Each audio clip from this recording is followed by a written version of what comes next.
guys, how's it going? It's Blepnir here with another team review, and today we're going to be looking at a team consisting of Icy Wind ABOMASNOW, Lantern, and Shadow Sableye. This team is probably one of the most consistent teams that I've used this season.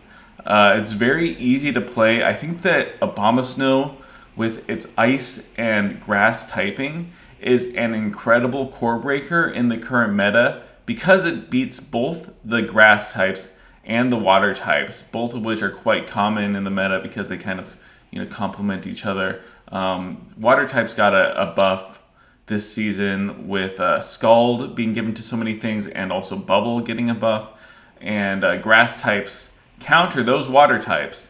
And so when you have this grass type that beats pretty much every single other grass type, you're in a pretty good spot.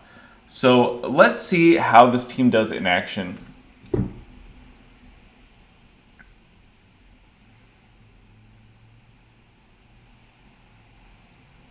Sorry guys, these battles are unedited, so we are stuck in the finding battle screen. We find a battle here, and it's ABOMASNOW into Azumarill. This is a great lead. This is also probably one of the most common leads that I saw in the meta. And then they switch into Charge Bug. This is incredibly good for me. Not a very uncommon core is Azumarill and Charge Bug. But the thing is that our grass typing resists electric, and that means that we can just debuff them with the Icy Wind. They were still one turn away from their X-Scissor, and we're able to switch into our Lantern here. And this is the power of the Icy Wind ABOMASNOW in this current meta. You see, we actually undercharge our Surf. We could have undercharged a little bit more. I think that we could have gotten 3 more sparks here. But anyways, as I was saying, Icy Wind ABOMASNOW is great in this meta because it can debuff something back with Icy Wind. If something is weak to grass and switches out like this Azumarill does, oftentimes it'll switch out into something that takes at least neutral damage from ice, because ice and grass is such a rare typing. You see, I actually make a questionable play here. I switch into the ABOMASNOW. So now we have our 3 Pokemon into this one Sandslash. I remember now, I kept this battle in because I make a very unusual play here. I actually go straight Icy Wind, and I was kind of hoping that they would shield that. But this is just showing how much Icy Wind does. Even double resisted here, it's still going to get the A-Slash below half health with all these Powder Snows, which is quite incredible. But this A-Slash has all the energy in the world. And now I have to throw this move here, and I need them to not throw their own move because, this is perfect, because they throw immediately. They could have overfarmed, and then this would definitely be their game. But because they throw immediately, and because they switch into a Azumarill here, this guarantees my victory. I know this is just an Ice Beam, right? I've been counting. But I do shield this up because I think an Ice Beam does about the same amount as a Drill Run anyway. Probably a little bit less than a Drill Run. So maybe I should have just saved the shield for this Drill Run. But we do live that. Easily live that, right? Not really that easily, but we're able to get to double foul plays. And like this, we are going to be able to outpace them to a move. And they just barely don't farm us down. I think if they had Shadow Claw, that would have been much closer, because Shadow Claw does a little bit more than the Stab Powder Snow. But that is a good game. That was a really fun game. I'm glad that I won that, despite switching out into ABOMASNOW, which was probably not the best move to do there. Regardless, Shadow Sandslash is probably one of the scariest things that I can see. And it has play into all of my Pokemon. So that's why I included these 2 Alolan Sandslash battles here, just to show the power of this team. You get to see how much an Energy Ball does. Boom, that's so much damage, so much resisted damage into the A-Slash. And then we switch out into the Sableye. And the reason why we do this is because after all of these Shadow Claws, we can probably just Spark farm them down. That's what's so great about Lantern this season.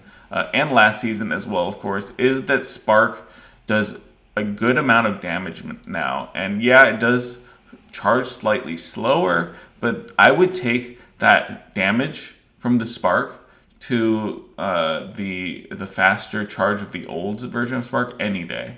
It's so overpowered now. It's not even funny.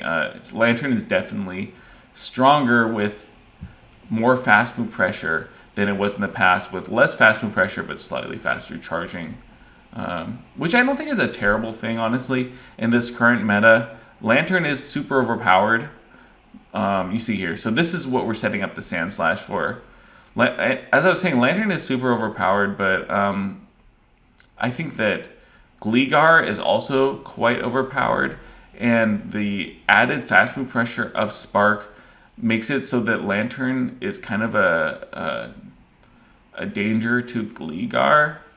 But luckily, this is Mantine in the back. I was thinking that they were going to have Gligar in the back, but because they have Mantine, this will be an easy win. We threw the Thunderbolt there instead of baiting or farming up. The reason why is we want to throw as soon as possible to play a mind game with our opponent to make them think maybe we're baiting. And since the opponent didn't have that much energy anyway, they did not use their shield. If they had used their shield, I think we still would have won that. It would have been a little bit closer though. So yeah, their win con was us baiting there, but definitely don't bait. Like I said, I throw the move right away because the opponent is least likely to shield if they have less energy.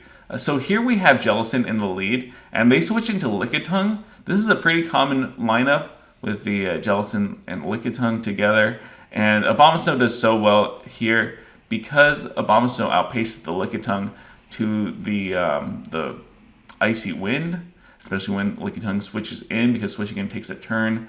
I did kind of try to catch the body slam there, but it's okay. You know, like we actually don't really need to win this switch because both Abomasnow and Lantern do so well against the Jellicent. Lantern does even better than Abomasnow, honestly. So we weren't going to shield that, and they actually throw double body slam here. This is not the play, trainer. This is not the play. You're going to see that this is going to make this a lot easier for me. I was never going to shield there. I was willing to give up alignment. But now we get 2 shields. And so we don't have alignment, but we have 2 shields. That's good enough for me. We're going to take out this Lickitung here. We could have farmed up 1 more Powder Snow safely before they reach their move. But just to be safe, we do just take them out. They have a Bastion on the back. And so now the way that they could have possibly won that is if they caught a Surf. They had to catch a Surf onto Jellicent. And then they could kind of force me to go down 2 shields versus the Jellicent. And then I think that wasn't over. But they just top lefted, you know, like that was their play, was to catch a Surf. And knowing me, I probably would have screwed something up and allowed them to catch. It would still be a super close game there. Regardless, here we have one of the most common leads I saw in this meta, which is Dragonair.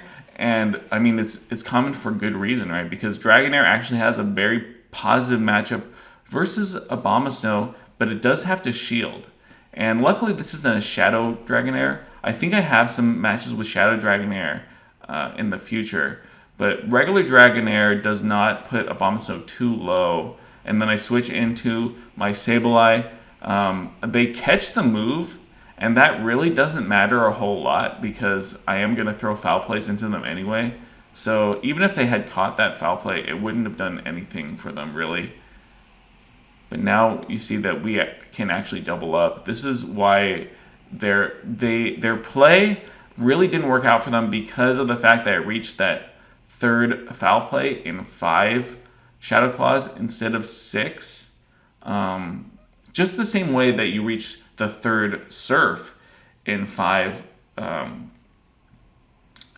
volts, whatever it's called, sparks, in 5 sparks instead of 6. It's the same energy, it's the same generation, right, between them. The same counts anyway. And so because of that, we are actually able to outpace the Lantern. This puts us in a good spot. The Dragonair is so low at this point. that we can take them out with a Surf. We have a lot of energy. We have 3 Pokemon, and with 3 Pokemon with a good amount of health, and especially with a Skarmory in the back, this is just completely game over. Luckily. So yeah, they were quite weak to Lantern in the lead and in the back, really. So that's good for me. But regardless, I feel like as long as you're able to get in that situation where you have a lot of health left on all 3 of your Pokemon, you can usually handle most backlines. So next up, we have ABOMASNOW into Gridley. This is a positive matchup. We do live one Rock Slide after we get the debuff here. We do have to get the debuff. We just CMP tie them. We're expecting them to throw the move immediately. They can't really afford to risk us throwing the move immediately and them having to throw up a shield. So yeah, they throw the move immediately. We do shield because we can catch here. You're going to see this Rock Slide, it's actually a very heavy damage move, really, because it's the same type of ability bonus. But because of the debuff, it does less than half of our health, which is really nice. We have a very healthy Sableye here. We do barely outpace them to the move. They switch out into Gligar, and Gligar is not going to be able to farm up here at all. They have to throw the Aerial Ace immediately. What do I want to do here? I have a very healthy ABOMASNOW. I probably don't want to take a move. So I throw on the CMP tie when they get to the Aerial Ace, which is after 5 of their wing attacks. And they just let it go, which is... they have no shields, right? They have no shields. My mistake. It's not so much them letting it go, but because they have no shields, they are in a bad spot in the back. I don't know what's in the back. It's definitely some sort of water type. I bet that it's probably a Lantern, just because they top left it immediately there. But in general, you're in such a good spot if you have a very healthy ABOMASNOW in the back because you're able to spam out those icy winds.